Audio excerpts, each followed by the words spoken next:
Great. So hello, everybody. Welcome to another edition of Better Know a Birder. I'm Dan Scheiman, Bird Conservation Director for Audubon, Arkansas. I appreciate you all tuning in tonight. A couple of administrative things. Everybody is on mute to reduce background noise. And so if you have a question, you can, if you're on Zoom, you can post your question in the chat box. And if you are watching us through Facebook, you can type a question into the comment box, and that will be relayed to me to relay to Allan. So tonight I'm delighted to be talking to my friend, fellow birder, Allan Mueller. Over the course of his 32-year career with the U.S. Fish and Wildlife Service, Allan worked in Illinois, Texas, Mississippi, and Arkansas. After retiring from federal government, he worked for the Nature Conservancy for 3 years, focusing on finding, or not finding, the ivory-billed woodpecker. He grew up in Missouri, has a BS in wildlife biology from the University of Missouri, and an MS in wildlife biology from the University of Massachusetts. He's married with 2 sons and enjoys birding and karate. So, Allan, let's kick things off by telling us a bit more about your time with Fish and Wildlife Service. What kinds of projects did you work on for Fish and Wildlife Service? I worked for a branch called Ecological Services, which is a meaningless name, but nevertheless, that was what the branch was called.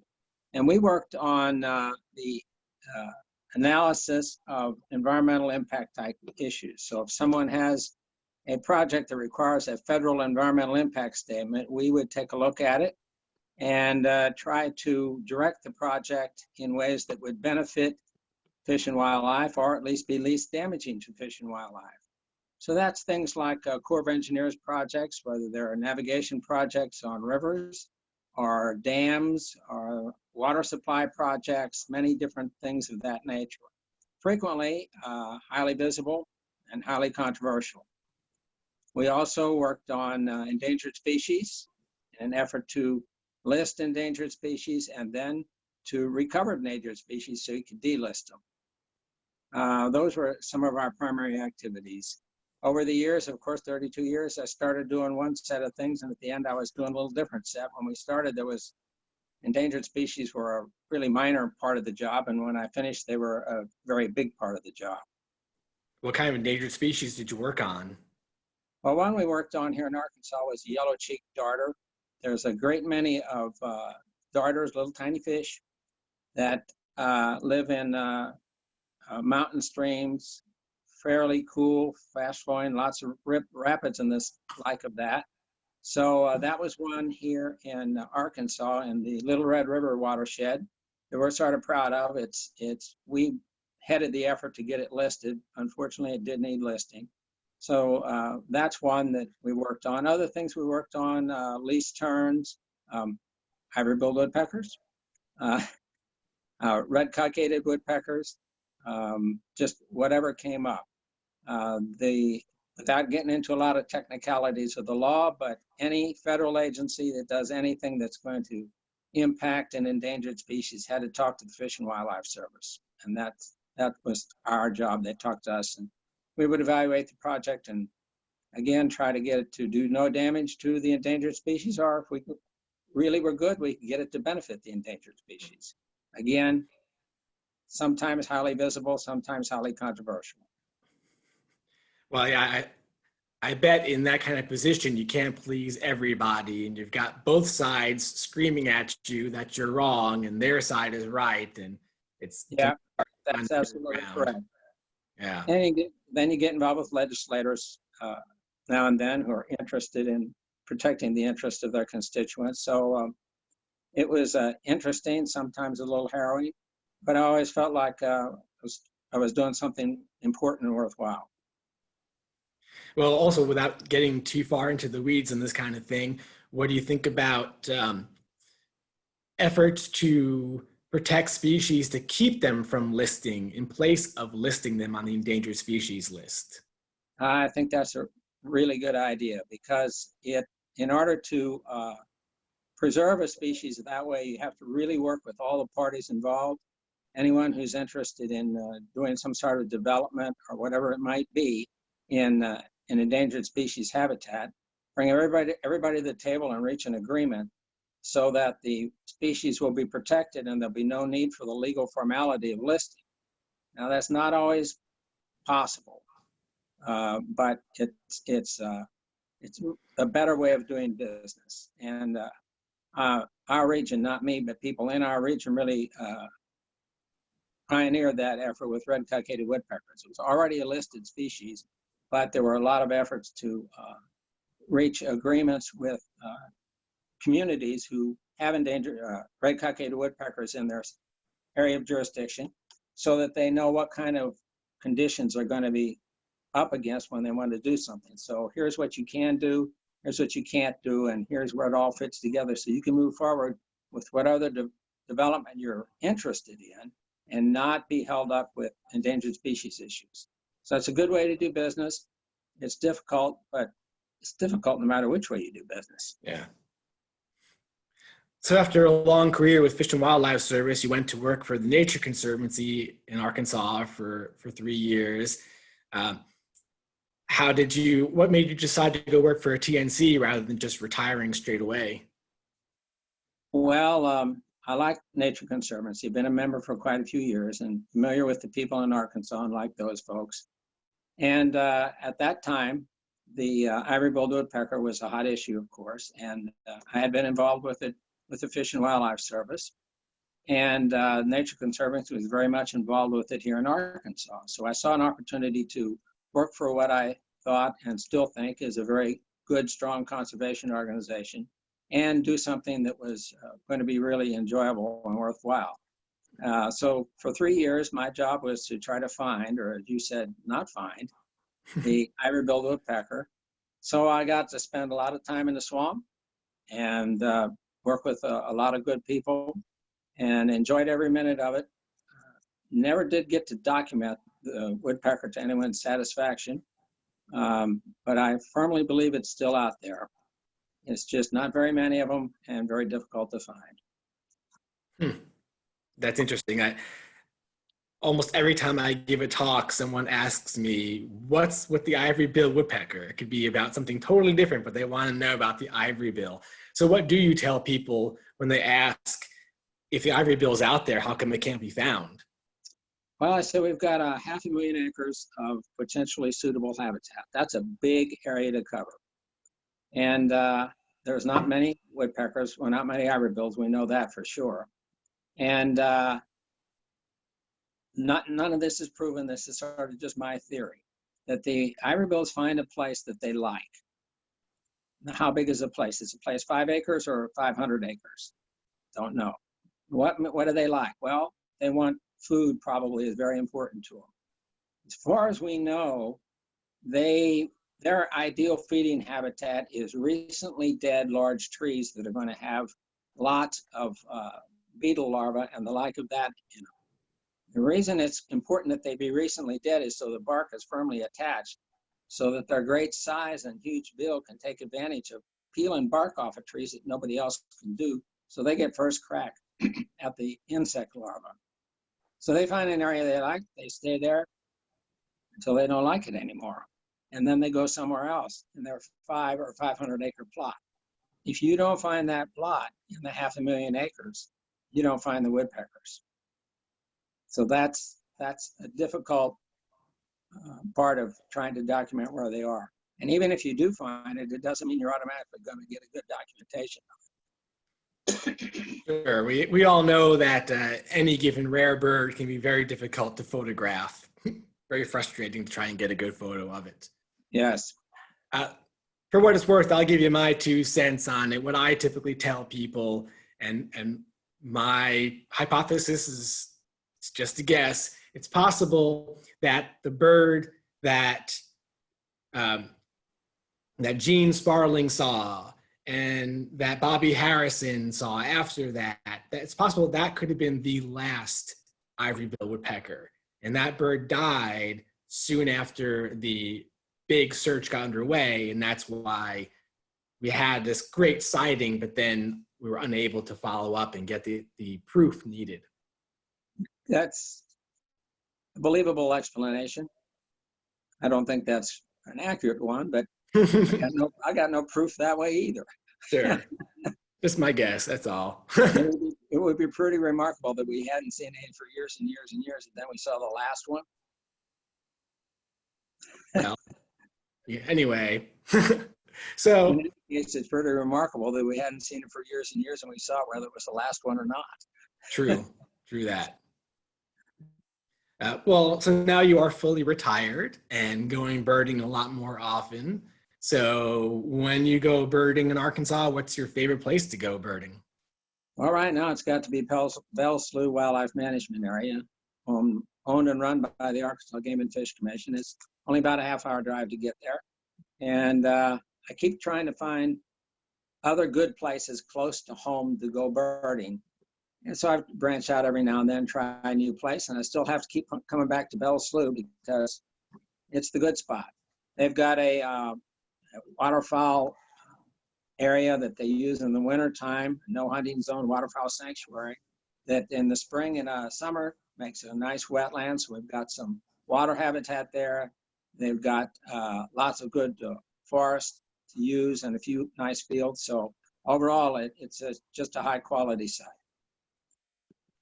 And some nice trails too, and yes, good butterflying there as well as good birding there. That's where I went on the birdathon on Saturday for the dawn chorus was Bell Slough. It didn't quite pay off as much as I wanted it to, but every day is different. I was there too, but we must have been in different places. Yeah, I probably should have gone to Bell Slough North, but instead I was on the main trail. So how did you get started in bird watching? Did you have a spark bird that got you hooked on birds? No, it's more complicated than that. I went to high school at a Catholic seminary, so it was a boarding school, all boys. And the tradition was that when you're a sophomore, you took biology and joined the biology club. Now, all the biology club did, one of the priests had a bird banding license. And what the biology club did was help him band birds. Well, I had no particular interest in birds, excuse me, but everybody else did it, so I did it. The way it worked, we had a series of traps, a trap line, and we'd set up a schedule, and you just take your turn and go out and bring the birds back from the traps and band them. And when you banded them, you wrote your name behind them in books, so that if the priest had any questions, then he would know who to ask. Well, pretty quickly, some of the people decided they were not interested in this at all.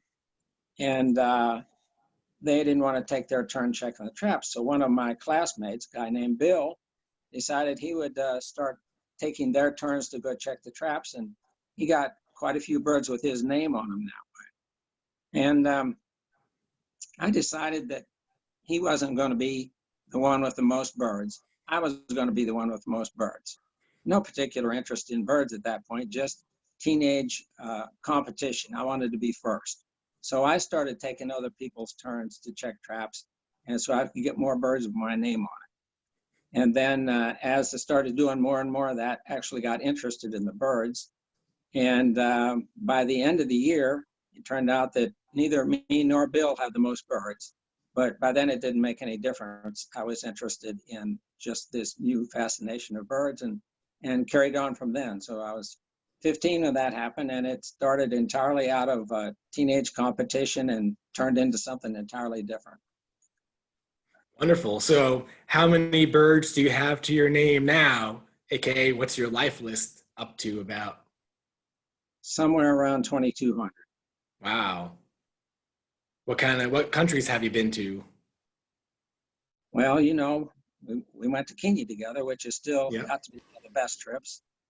And then I went back to Africa later and did several more countries, including South Africa and Zimbabwe, which were very good. I've been to South America several times, to Peru, Ecuador, and Brazil. And I lived in Germany for a year and went to Australia and New Zealand. So I've gotten the opportunity to do lots of traveling. with all that traveling, I probably should have a much larger life list, but some of the trips were not, they weren't 100% birding. There were trips where birding was an important part of the trip, but not all of it. So still have had lots of good birding experiences and good traveling experiences. And I hope when we get finished with all this nonsense we're going through now that we'll be able to travel some more. I'm looking forward to that day as well, and already planning for next year.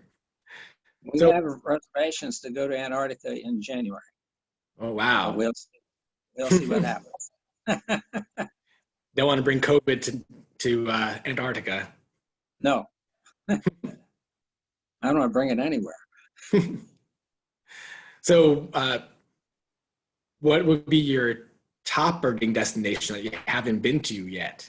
That I haven't been to?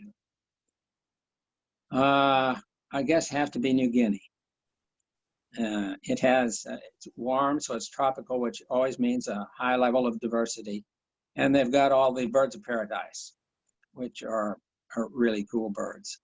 And from what I understand, the accommodations and the like are not all that good, but if you get the right tour leader, you can still line up good trips to New Guinea. So that's on my list, but it's not terrible important. There's a whole lot of other neat places to go. And I wouldn't mind going back to Africa again, even though I've been there twice. It's just terrific. Yeah, it's a whole new world over there, whole different avifauna when you go over to Africa. And of course, all the big mammals and everything else that goes along with it. It's just a terrific part of the world. So you also do quite a lot of birding in the US as well.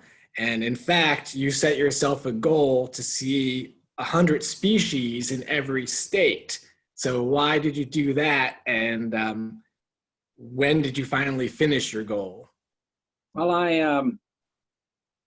I'm pretty much a lot of times a goal-oriented person. So if I set myself a goal, I'll work on it and get it done. Wanted to just see the United States, and that was a good reason to combine, the desire to see the country with birding. 100 seemed like a nice number. And I started quite a few years ago. I guess since then it's become more the trend to do half of the species list in the state, but I started my 100 first, so I sort of stayed with that. And that was probably the main reason that I did that. I finished it. Well, I finished it twice. It deals with the silly birding rules. Hawaii was the last state that I got 100 in. I did that about 4 years ago. Hawaii is a difficult place to get a large species list. They don't have very many birds, and the seabirds are hard to see always. So you can do 100. So I got like 102 or something like that. And then the American Birding Association, which many of you are familiar with, they're sort of a listing authority, what counts, what doesn't count. They had never included Hawaii in their area of interest. And then they changed their mind and said, well, that's part of the United States, so we'll count it.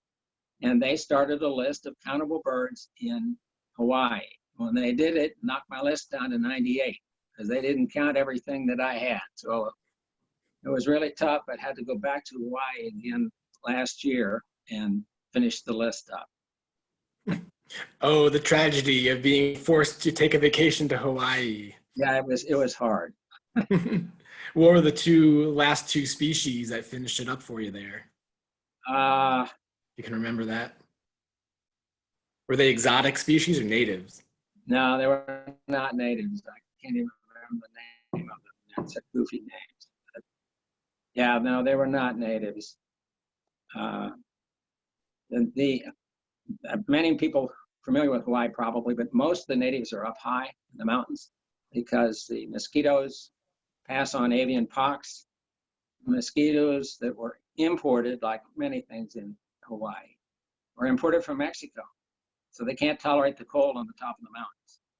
So the avian pox would kill most of the native birds down low. So if you see the remaining native birds, you got to go up high. Very un-Hawaii-like area, usually in the 40s or 50s, and lots of rain. So it's the exact opposite of what you think of when you go to Hawaii. But if you want to see native birds, that's where you have to go. As a reminder to everybody, if you have a question for Allan, you can put that in the chat box or the comment box on Facebook. So now in Arkansas, do you have any Arkansas-based birding goals? Well, my big goal was 300, and I got 300 4 or 5 years ago. So now I sort of chase when I want to, based more on just interest in the bird than building any kind of a list or doing numbers. I like warblers probably more than anything. Spring warblers are, to me, the most enjoyable thing. This has been a pretty good spring this year. So remember, last year was not so hot, and this year was pretty good. We've gotten several days where we had 18 or 20 species of warblers, which is a good day for me. And so I really enjoy doing that. And then you know, just whatever pops up. It's a little more leisurely. Although this spring it wasn't leisurely, I decided I would hit it a little harder. And but then during the winter, I'll want to take a trip or two over to the Delta so you can see all the geese. That's always a good thing to do, and lots of other waterfowl. And go up to the Ozarks once in a while. Well, you live in Conway, so I know your Faulkner County list is important for you. And for a little bit, you were kind of the keeper of the official Faulkner County records. So tell us a little bit about the effort to fully document the distribution and the seasonality and occurrence of species in Faulkner County. Well, this is something I sort of took over. There was a local birder, Martha Johnson, who had been in Conway for a long, long time, and this was a project that she started. And then when she got to where she couldn't take it over anymore, I took over the task, and recently was able to get out a 4th edition of the Faulkner County Bird Checklist, which was a lot of work, but it was enjoyable work. And we just have to keep records and document stuff. Now, this was almost all done way before eBird. So keeping records was on 3x5 index cards. And I inherited boxes and boxes of 3x5 index cards. Then my most recent effort to update the checklist, I used lots and lots of eBird information because there was a lot on there.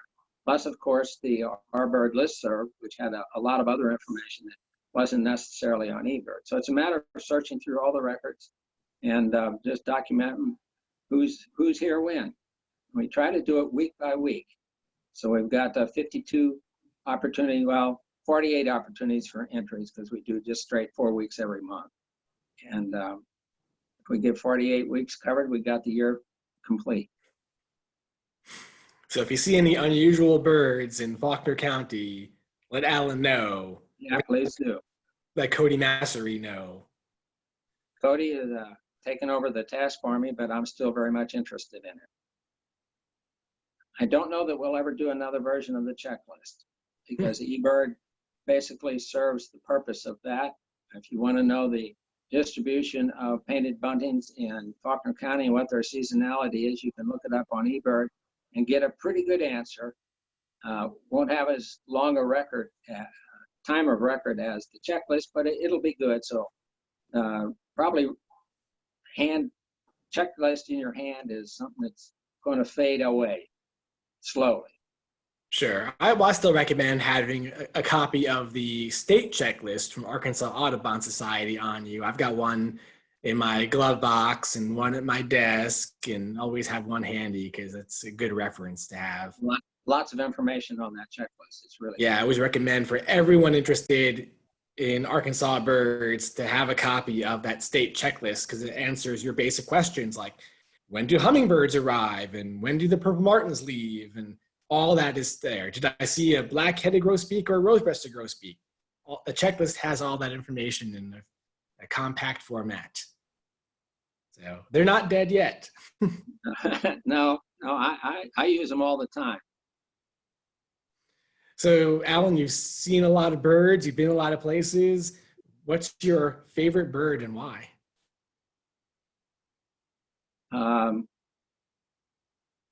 Well, I always answer this question the same. My favorite bird is the eastern wood pewee. Oh, well, that's different. I haven't heard that one before. Not very colorful, not very exciting, but I just remember when I was in college and just started birding a lot, you'd go out and work hard all morning, 3 or 4 hours of hiking, chasing birds around, and sit down somewhere for lunch and take it easy. And a lot of the birds are getting quieter and calming down, but the wood pewee will still be sitting over there calling, and they have just a great little call, you know, pewee. So it's sort of calming and nice and relaxing after you'd been working hard all morning doing chasing birds or whatever it was. So I associate that with the whole atmosphere and the whole feeling. And so the rather drab eastern wood pewee is my favorite bird for that reason. It's actually one of my early bird memories. It revolves around the eastern wood pewee. I was in the woods and I heard pewee, but I was so new, I didn't know if the bird was saying pewee or fee-a-bee. So I was pewee or phoebe. Of course, now I know they sound very different, and it wasn't pewee. But yeah, strong memory, early memory, starting birding. So are you going to go birding tomorrow? Yeah, probably will. Probably going back to Bell's Blue. All right. Yeah, the migrants are still coming through in good numbers. So it's a great time of year to get out there and go see some birds. I had 2 willow flycatchers today in the middle of Conway. Wow. So that's an indication that migration is still going on. Yeah. It's a great find. Did you e-bird that? No, I didn't. Oh. But I put it on the little listserv that we have here going in Faulkner County. Oh, all right. So people know about it. Very good. Very good. Thank you for sharing your birds. Any questions for Allan from the audience?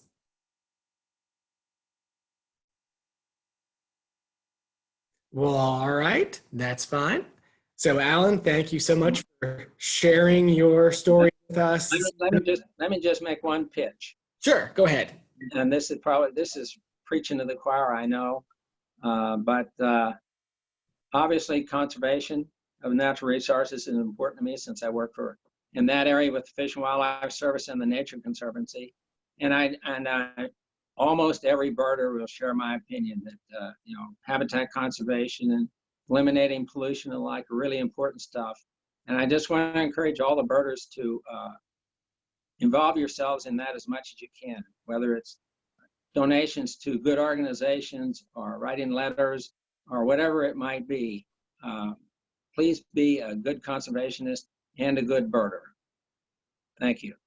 Yeah, well said, Allan. Thank you very much. Thanks everyone for joining us, and I will be lining up more speakers in the weeks to come. So have a good evening and good birding to you all. Thank you.